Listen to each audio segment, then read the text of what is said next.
নমস্কার, আমি বন্দনা। আমার কিচেনে আপনাদের সবাইকে স্বাগত জানাই। আবারও এসে হাজির হয়েছি আমের জেলি চাটনি বা কাঁচা আমের জেলি আচারের একটি রেসিপি নিয়ে। দেখে নেওয়া যাক আজকের এই রেসিপিটি।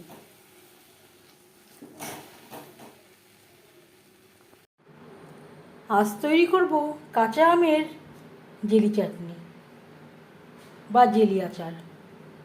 আমের চাটনি এই সময়ে আপনারাও তৈরি করে থাকেন বা আমের আচারও তৈরি করে থাকেন। তবে আমি কিভাবে আমের জেলি চাটনি তৈরি করি সেটা খুব সহজভাবে আপনাদের সাথে শেয়ার করব। 4 পিস আম নিয়েছি, খোসা ছাড়িয়ে ধুয়ে নেব, তারপর একেবারে কুচি করে কেটে নেব, একেবারে পাতলা পাতলা করে কেটে নেব। আমগুলোতে একটা রং এসছে, কিন্তু আমগুলোতে প্রচুর পরিমাণে টক রয়েছে, আমি চেক করে দেখেছি। আম আমি একেবারে পাতলা করে কেটে নিয়েছি, আর ধোয়ার আর প্রয়োজন নেই, কারণ আমি খোসা ছাড়ানোর পরই ধুয়ে নিয়েছিলাম। আমের জেলি চাটনি বা জেলি আচার তৈরি করার জন্য সবার প্রথমে কড়াইতে দিয়ে দিয়েছি 1 চামচ সরষের তেল, দিয়ে দিলাম একটা শুকনো লঙ্কা। লঙ্কা ভেজে নেওয়ার পর দিয়ে দেবো 5 ফোড়ন।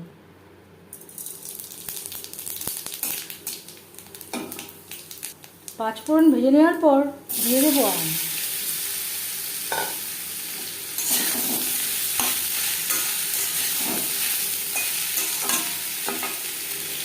আর লাগছে স্বাদ মতো লবণ। আমি আর হলুদ ব্যবহার করছি না, আমি একটা হলদে রঙ রয়েছে। আপনারা চাইলে পরিমাণ মতো হলুদ ব্যবহারও করতে পারেন।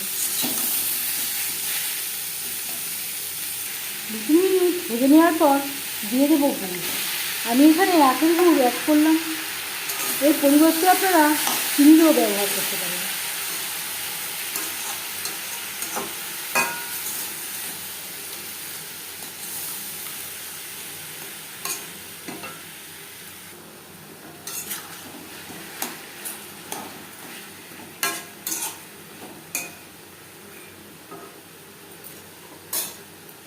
লো টু মিডিয়ামে রেখে এভাবে একটু ঢাকনা চাপা দিয়ে রান্না করব।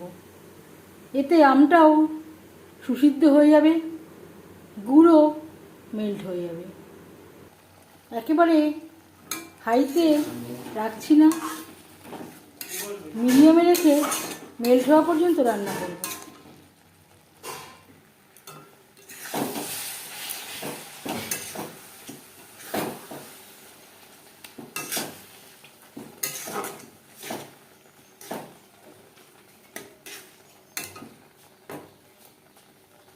গুড়ের সাথে আম বেশ ভালো করে সুসিদ্ধ হয়ে গেছে, গুঁড়ো বেশ ভালো করে মেল্ট হয়ে গেছে।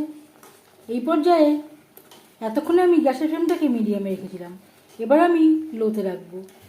লোতে রেখে 15 মিনিট রান্না করে নেব। এতে আমি কোনো জলের ব্যবহার করব না।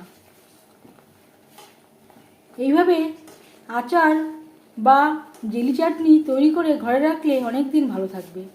আপনারা যদি দীর্ঘদিন সংরক্ষণ করতে চান অবশ্যই 1 চামচ মতো ভিনিগার অ্যাড করবেন। আমি আর ভিনিগার অ্যাড করলাম না, আমি সামান্য পরিমাণে তৈরি করেছি, যেটা খুব তাড়াতাড়ি শেষ হয়ে যাবে।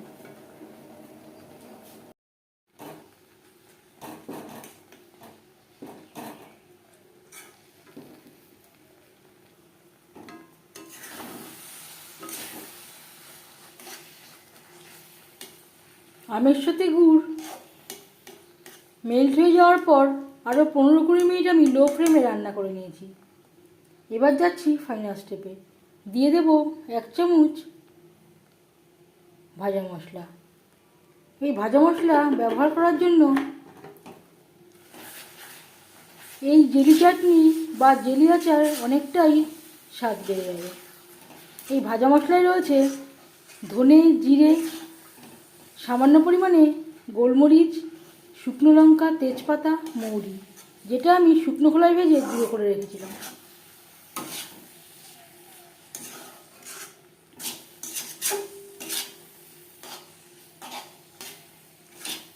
এখানে আমি কোনো রকম জল অ্যাড করিনি। ভিনিগার ব্যবহার না করলেও প্রায় 1-1.5 মাস ভালো থাকবে। তার থেকেও বেশি দিন সংরক্ষণ করতে চাইলে অবশ্যই ভিনিগারের ব্যবহার করবেন। গ্যাসের ফ্লেমটা বন্ধ করে দেব।